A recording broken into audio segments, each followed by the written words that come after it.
नमस्कार दोस्तों, उषा की आवाज चैनल में आप सभी का स्वागत है। हमारी आज की कहानी है आखिर क्यों। दिशा अपने पति से यही कहती थी कि आखिर क्यों आप इस बात को मानने के लिए तैयार नहीं हो, जबकि मैं आपको बार बार यही बता रही हूँ कि यही सही है, पर आप सुनते ही नहीं हैं। दिशा अपने पति से बहुत प्यार करती है। वो अपने पति को हमेशा खुश देखना चाहती थी, इसलिए वह अपने पति से बार बार यही पूछ रही थी कि आप इस बात को क्यों नहीं मान रहे हो। आज बहुत साल हो गए हैं, आपके पिताजी ने कई बार आपको गांव में बुलाया है। अगर आप यह बात मान जाते हैं तो कितना अच्छा होगा, सब खुश हो जाएंगे। दिशा के पति का नाम राहुल है। कई साल पहले राहुल का अपने परिवार वालों से झगड़ा हो गया था। इस झगड़े का कारण राहुल और दिशा की शादी थी और इस शादी को उनका परिवार नहीं मान रहा था, क्योंकि यह शादी उनकी मर्जी से नहीं हुई थी। राहुल का अपने पिता से इसी बात को लेकर झगड़ा हो गया था और राहुल दिशा को लेकर गांव से शहर चले आए थे।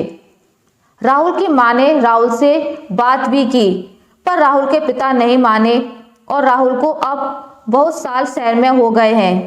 यही कारण था कि आज राहुल को उसके पिता अपने गांव में बुला रहे थे और राहुल दिशा की बात नहीं मान रहा, क्योंकि उसे बहुत सारी बातें सुनाकर घर से निकाला गया था। अब राहुल का गुस्सा भी कम नहीं था। ये बातें बहुत साल पहले हुई थी, पर राहुल उन बातों को दिल से लगा बैठे थे, इसलिए उनका मन नहीं कर रहा था। राहुल ने अपनी पत्नी दिशा से कहा कि मैं तुम्हें बहुत बार कह चुका हूँ कि अब मैं वापस गांव नहीं जाऊंगा।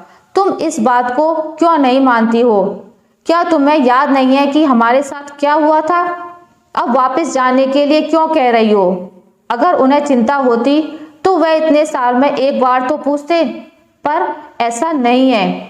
बहुत साल बीतने पर भी उन्होंने कभी नहीं पूछा। और अब क्या है, अब क्यों पूछ रहे हैं जब हमारे जीवन के इतने साल बीत गए? अब उनको हमारी याद आई, जबकि उन्हें कुछ दिन बाद ही बुला लेना चाहिए था, पर ऐसा नहीं हुआ। इसलिए मुझे तुम्हारी बात मानने के लिए मेरा मन नहीं कर रहा है। अब दिशा को भी समझ नहीं आ रहा था कि क्या किया जाए। वो तो बस कह ही सकती थी, इससे ज्यादा कुछ नहीं हो सकता था। बहुत बार समझाने पर भी राहुल नहीं मान रहे, तो अब क्या करे? फिर दिशा ने एक चिट्ठी लिखी। उसमें लिखा कि राहुल आने के लिए तैयार नहीं है। जब यह बात राहुल के पिता को पता चली तो उन्हें बहुत दुख हुआ और अगले दिन राहुल की मां और पिताजी दोनों ही शहर चले आए। जब दोनों राहुल के पास पहुंचे तो पहले तो राहुल चुपचाप खड़ा रहा, फिर कुछ देर बाद ही राहुल का गुस्सा भी पानी हो चुका था। राहुल और उसके पिता दोनों बात कर रहे थे। राहुल की मां को भी आज बहुत खुशी हो रही थी कि आज उसका बेटा बात कर रहा है। हम अपनी कुछ छोटी गलती से अपने रिश्तों को खो देते हैं और जब एहसास होता है तो बहुत देर हो चुकी होती है।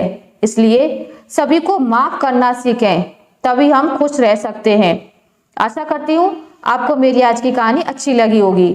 अगर आपको मेरी ये कहानी अच्छी लगी है तो इसे लाइक करें, ज़्यादा से ज़्यादा शेयर करें और अगर आप मेरे चैनल पर नए हैं तो इसे सब्सक्राइब करना ना भूलें। मिलते हैं एक नई कहानी के साथ, तब तक के लिए नमस्कार।